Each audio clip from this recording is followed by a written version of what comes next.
Panit Resmob Satreskrim Polrestabes Medan. Ibda Immanuel Daci dan 6 anggotanya terlibat kasus penganiayaan yang menewaskan seorang warga bernama Budianto Sitepu, 42.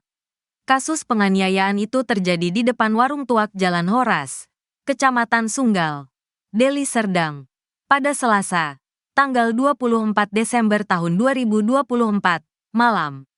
Menurut Kapolrestabes Medan, Kombes Pol Gideon Arif Setiawan, pihak telah melakukan pemeriksaan terhadap sejumlah anggotanya itu. Kami sudah melakukan pemeriksaan anggota secara internal, personel yang melakukan penangkapan pada saat itu, untuk melakukan upaya paksa pada saat itu, kata Gideon kepada Tribun Medan, Jumat, tanggal 27 Desember tahun 2024. Yaitu 6 orang personel yang kita sampaikan di awal. Ini 7 personel yang kami lakukan pendalaman pemeriksaan secara internal. Lalu terhadap 7 orang tersebut kita lakukan penempatan khusus atau patsus. Dalam tahap penyidikan atau pemeriksaan internal terhadap kasus kode etik, sambungnya. Katanya, saat ini penanganan perkara terhadap anggotanya ini telah diserahkan ke Polda Sumut. Keluarga juga sudah membuat LP tentang pelanggaran kode etik yang dilakukan anggota di Polda Sumut. Karena itu proses selanjutnya dilakukan oleh Polda Sumut, ujarnya. Kemudian langkah selanjutnya kami serahkan ke Polda Sumut untuk pemeriksaan lebih lanjut, baik terhadap laporan kode etik maupun laporan pidananya, pungkas Gideon. Diduga dianiaya anggota polisi, tahanan bernama Budianto Sitepu, 42, disebut tewas dengan luka lebam. Warga desa Sei Semayang, Kecamatan Sunggal, Kabupaten Deli Serdang, Provinsi Sumatera Utara, merupakan tahanan di Polrestabes Medan. Istri korban, Dumaria Simangunsong, pun menceritakan kronologi kasus ini. Menurutnya, suaminya berpamitan meninggalkan rumah dalam kondisi sehat. Saat itu, Budianto Sitepu pergi ke warung tuak yang berada di Jalan Horas, Kecamatan Sunggal, untuk berkumpul dengan teman-temannya. Selasa, tanggal 24 Desember tahun 2024, malam. Ia sendiri tak menyangka suaminya akan dianiaya oleh aparat penegak hukum karena selama ini korban tak pernah memiliki masalah dengan siapapun. Saat ditangkap saya tidak ada di tempat. Jam 1, dini hari, saya dikabari kawannya. Suami saya ditangkap, kata Dumaria. Dilansir Tribun Medan, Jumat, tanggal 27 Desember tahun 2024. Setelah mendapatkan kabar itu, Dumaria mengaku sempat panik dan mencoba mendatangi lokasi kejadian.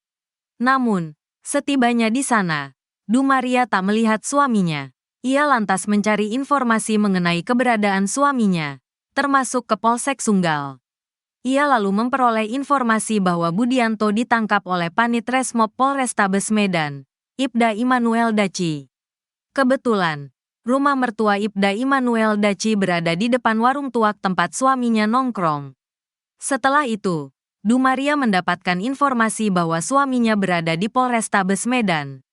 Saya datang ke mertuanya. Saya tanya ternyata suami saya dibawa ke Polrestabes. Langsung saya ke sana, ucap Dumaria. Saya ke sana. Saya tanya suami saya. Saya mau besuk tidak diizinkan. Alasannya hari Minggu Kanit tidak masuk. Saya kembali ke rumah mertuanya polisi yang nangkap. Saya langsung minta permohonan damai secara kekeluargaan. Namun keluarga Bapak Siagian itu tidak ada masalah dengan suami saya. Dia masalah sama yang punya warung, sambungnya. Setelah itu, Dumaria memohon agar dirinya dipertemukan dengan Ibda Immanuel Daci. Karena selalu memohon, akhirnya ibu, keluarga Ibda Immanuel Daci, itu bilang, kalau mau jumpai Bapak tanggal 26. Saya tanya jam berapa? Jam 7. Pagi-pagi saya ke sana. Sampai di Poltabes. Saya tanya sama piket mau besuk. Kata mereka suaminya saya diopname. Ucapnya. Berbekal kabar tersebut, Dumaria bergegas meninggalkan Polrestabes Medan dan langsung mendatangi Rumah Sakit Bayangkara Medan. Namun, sampai di sana dirinya tak diizinkan untuk menjenguk suaminya. Kami minta tolong dipertemukan. Mereka bilang suami saya di ruang ICU. Saya nangis sejadi-jadinya. Saya minta tolong. Suami saya bukan pembunuh, pemerkosaan, teroris, ungkapnya.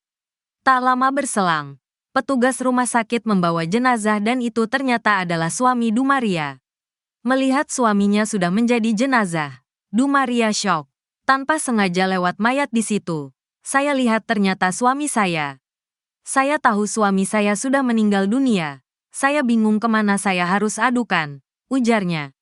Ia mengaku sampai sekarang tak tahu alasan suaminya ditangkap oleh anggota Kasat Reskrim Polrestabes Medan, Kompol Jama Kita Purba. Sepucuk surat saya tidak terima, ucap Dumaria. Lebih lanjut, Dumaria membeberkan kondisi suaminya saat dibawa ke rumah duka. Setelah saya melihat kondisi suami saya tidak wajar, sekujur muka semua lebam, gigi rontok, banyak ada luka di mana-mana. Di kaki ada luka, terangnya.